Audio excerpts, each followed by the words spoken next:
بسم اللہ الرحمن الرحیم۔ شروع اللہ کے نام سے جو بڑا مہربان اور نہایت رحم کرنے والا ہے۔ محترم ناظرین، السلام علیکم۔ ظلم کا بدلہ ظلم ہی ہوتا ہے۔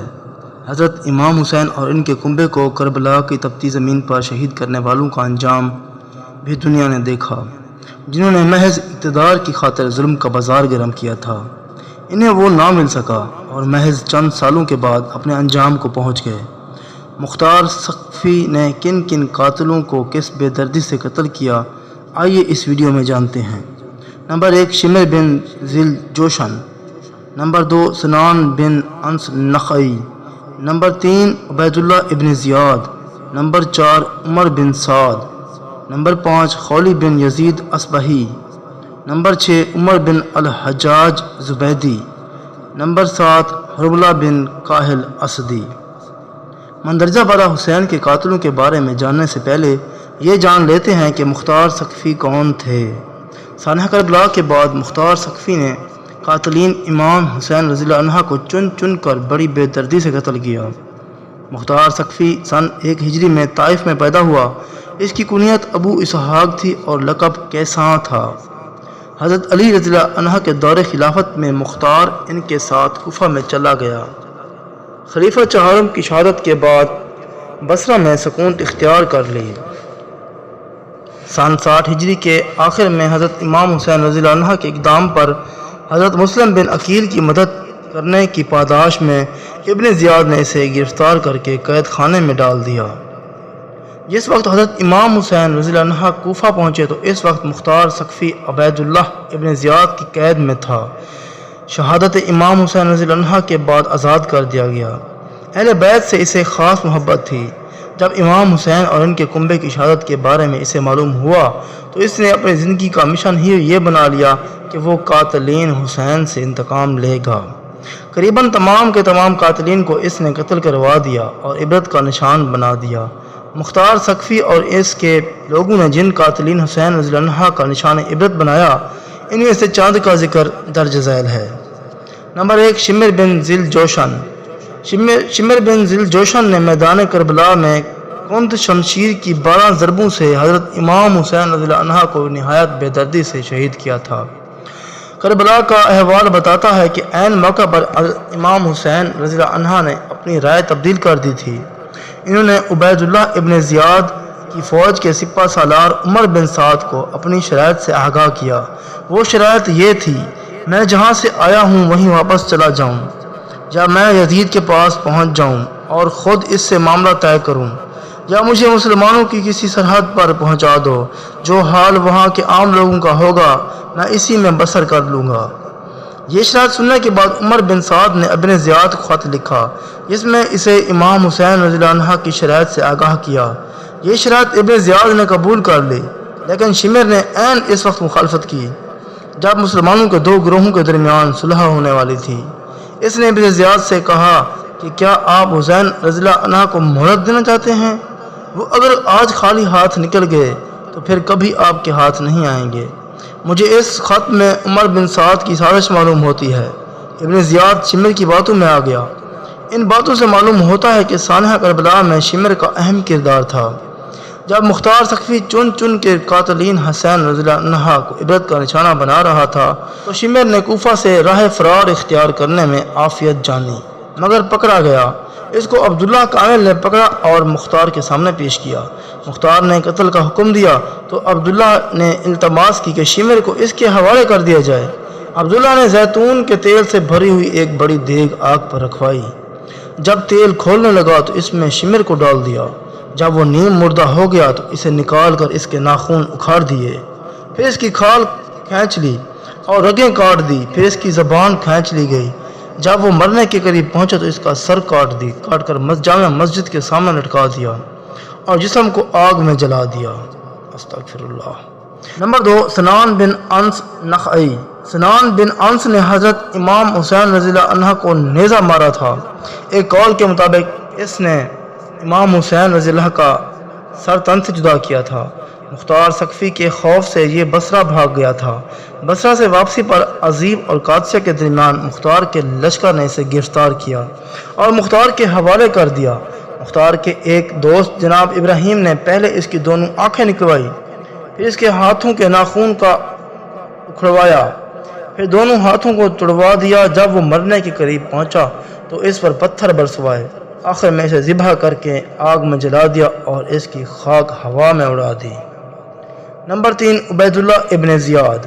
عبید اللہ ابن زیاد کوفہ کا گورنر تھا۔ اسی کے حکم سے پہلے مسلم بن عقیل اور پھر حضرت امام حسین رضی اللہ عنہ کو شہید کیا گیا۔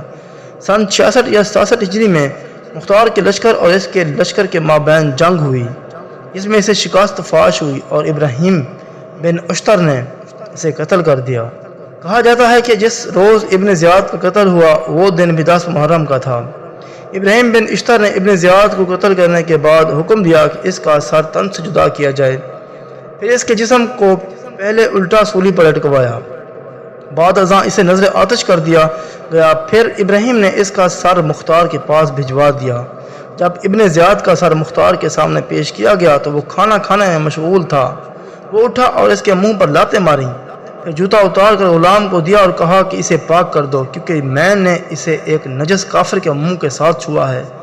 پھر حکم دیا کہ عبید اللہ بن زیاد کے سر کو وہاں رکھا جائے جہاں سیدنا حسین رضی اللہ عنہ کا سر مبارک رکھا گیا تھا۔ چنانچہ ایسا ہی کیا گیا۔ کہا جاتا ہے کہ جب ابن زیاد کا سر مختار کے سامنے رکھا گیا تو ایک باریک سانپ آیا جو اس کے منہ میں داخل ہوا اور ناک کے سوراخ سے نکل گیا، پھر ناک سے داخل ہوا اور منہ سے نکل گیا۔ اس نے کئی بار ایسا ہی کیا۔ جب سر سولی پر لٹکا ہوا تھا تو پھر ایسا ہی واقعہ پیش آیا۔ 3 دن تک ایسا ہی ہوتا رہا۔ نمبر 4، عمر بن سعد۔ عمر بن سعد واقعہ کربلا میں امام حسین رضی اللہ عنہ کے مخالف لشکر کا سپہ سالار تھا۔ امام حسین رضی اللہ عنہ اور ان کے ساتھیوں کی شہادت میں اس کا اہم کردار تھا۔ مختار نے عمر بن سعد کو بھی عبرت کا نشانہ بنایا۔ شروع میں مختار نے عمر بن سعد کو امان دے دی تھی، مگر ایک شرط ایسی رکھ دی جس کا پورا ہونا محال تھا۔ وہ شرط یہ تھی کہ عمر سعد نہ اپنے گھر سے نکلے گا نہ کسی نئی بات کا مرتکب ہوگا۔ عمر کو یہ امان عبداللہ بن جدہ بن حبیرہ کے ذریعے ملی تھی جو حضرت علی رضی اللہ عنہ کے بھانجے تھے۔ عمر بن سعد مختار کی شرائط پوری نہ کر سکا۔ مختار کو بھی معلوم ہو گیا کہ عمر بن سعد نے اس کا معاہدہ توڑ دیا ہے۔ عمر سعد کی بیوی مختار کی بہن تھی۔ اس نے اپنی بیوی سے کہا کہ وہ مختار کے پاس جا کر اس کی امان طلب کرے۔ مختار کے پاس اس کی بہن پہنچی تو اس نے اپنی بہن کو وہیں روک لیا۔ پھر اس نے اپنے آدمی کو بھیجا کہ وہ عمر سعد کو لے آئیں۔ مختار نے باقی قاتلین حسین کی طرح عمر بن سعد کو بھی بھیانک طریقے سے اور سخت اذیتیں دے کر قتل کیا۔ اس کے دانتوں کو اکھڑوا دیا، پھر اس کی ساری انگلیوں کو ہر گرہ سے کاٹا، پھر جسم کے گوشت کاٹے، پھر آنکھیں نکلوائیں، پھر مٹی کا تیل پلایا۔ جب وہ پینے سے انکار کرتا تھا تو اس کو نیزے سے اذیت دی جاتی تھی۔ آخر میں اس کو قتل کر کے آگ میں جلا دیا۔ نمبر 5، خولی بن یزید اصبہی۔ یہ وہی شخص ہے جو کربلا سے سیدنا حسین رضی اللہ عنہ کا سر اقدس کوفہ لایا تھا اور رات کو اپنے گھر میں رکھ دیا تھا۔ اس کی بیوی ایوب بنت مالک آل رسول صلی اللہ علیہ وسلم سے محبت رکھتی تھی۔ اس نے اپنے شوہر کی زجر و توبیخ کرتے ہوئے کہا کہ لوگ مال و زر لائے ہیں اور تم فرزند رسول کا سر لائے ہو۔ بعد میں اسی نے خولی کو گرفتار کروایا۔ اسے عبداللہ کامل نے گرفتار کر کے مختار کے سامنے پیش کیا۔ مختار نے پہلے اس سے ان جرائم کا اعتراف کروایا جو اس سے میدان کربلا میں سرزد ہوئے تھے۔ پھر حکم دیا کہ اس کے دونوں ہاتھ پاؤں قطع کر دیے جائیں اور اس کو آگ میں جلا دیا جائے۔ چنانچہ حکم کی تعمیل کی گئی۔ نمبر 6، عمر بن الحجاج زبیدی۔ یہ نہر فرات پر متعین فوج کا افسر تھا۔ اس نے ابن زیاد کے حکم سے نہر پر اس لیے پہرا لگایا تھا کہ امام حسین رضی اللہ عنہ اور ان کے بچوں تک پانی نہ پہنچ پائے۔ قدرت کا انصاف دیکھیے کہ جس طرح اس نے آل رسول کو پیاسا رکھا اس طرح یہ بھی پیاسا ہی مرا۔ یہ شخص مختار کے خوف سے بصرہ کی جانب بھاگ کر جا رہا تھا۔ راستے میں اسے خیال آیا کہ بصرہ کے لوگ امام حسین رضی اللہ عنہ کی شہادت کی وجہ سے اسے ملامت کریں گے، لہذا کسی اور طرف جانا چاہیے۔ یہ سوچ کر وہ شراف کی طرف چلا، مگر وہاں کے لوگوں نے بھی اسے نکال دیا۔ اب یہ مختار کے خوف سے چل پڑا اور چلتا رہا یہاں تک کہ وہ مقام بیضہ میں پہنچا۔ اب اسے پیاس ستانے لگی مگر پانی نہیں تھا۔ مختار کے لوگ وہاں پہنچ گئے تھے۔ ان لوگوں نے اسی مقام پر اس کو قتل کر دیا اور اس کا سر مختار کے پاس لے گئے۔ نمبر 7، حرملہ بن کاہل اسدی۔ حرملہ بن کاہل اسدی نے حضرت امام حسین رضی اللہ عنہ کے چھوٹے صاحبزادے حضرت عبداللہ بن حسین رضی اللہ عنہ کو، جو علی اصغر کے نام سے مشہور ہیں، تیر مار کر شہید کر دیا تھا۔ جنگ کے دوران جب مالک بن نصیر نے حضرت امام حسین رضی اللہ عنہ کے سر پر تلوار سے حملہ کیا تو آپ شدید زخمی ہو گئے۔ اس وقت آپ نے حضرت عبداللہ رضی اللہ عنہ کو بلایا اور اپنی گود میں بٹھا لیا۔ حرملہ نے تیر مار کر اس معصوم کی زندگی کا چراغ ہمیشہ ہمیشہ کے لیے گل کر دیا۔ اس وقت حضرت امام حسین رضی اللہ عنہ نے دعا کی، یا اللہ تو ہی ان ظالموں سے ہمارا انتقام لے۔ ایک دن مختار کہیں جانے کا ارادے سے روانہ ہوا تو کسی نے اطلاع دی کہ حرملہ گرفتار ہو گیا۔ مختار یہ سن کر بہت خوش ہو گیا۔ جو وہ مختار کے سامنے لایا گیا تو اس نے جلادوں کو بلوایا اور حکم دیا کہ پہلے اس کے ہاتھ کاٹے جائیں، پھر اس پر تیر برسائے جائیں، اس کے بعد آگ میں جلا دیا جائے۔ مختار کے حکم کی تعمیل کی گئی۔ اس طرح یہ شخص بھی اپنے برے انجام کو پہنچا۔ اوپر جن لوگوں کا تذکرہ کیا گیا ہے یہ کربلا کے میدان میں حضرت امام حسین رضی اللہ عنہ کے لشکر کے مقابلے میں آنے والے سرکردہ افراد ہیں۔ مختار نے تقریباً ہر اس شخص کو عبرت کا نشانہ بنایا جس کا تعلق بالواسطہ یا بلا واسطہ شہادت حسین سے تھے۔ جب حضرت امام حسین رضی اللہ عنہ شہید ہو گئے تو ان کے اونٹ کو ذبح کر دیا گیا۔ شیعہ نے اس اونٹ کا گوشت لوگوں کے گھروں میں بھیج دیا۔ مختار نے ان گھروں کا منہدام کرا دیا۔ یہ اہل بیت کا دیوانہ تھا اور امام حسین کے قاتلوں کا بدلہ لینے میں بڑا سخت واقع ہوا تھا۔ محسوس ہوتا ہے کہ اس شخص کو قدرت نے اسی کام کے لیے چنا تھا۔ مختار نے 18 مہینوں میں قاتلین امام حسین میں سے 18,000 لوگوں کو قتل کیا اور آخر میں خود بھی جنگ کرتے ہوئے شہید ہو گیا۔ محترم ناظرین، اگر ویڈیو اچھی لگی ہو تو چینل کو سبسکرائب کر لیں۔ ملتے ہیں انشاءاللہ اگلی ویڈیو میں، تب تک کے لیے اللہ حافظ۔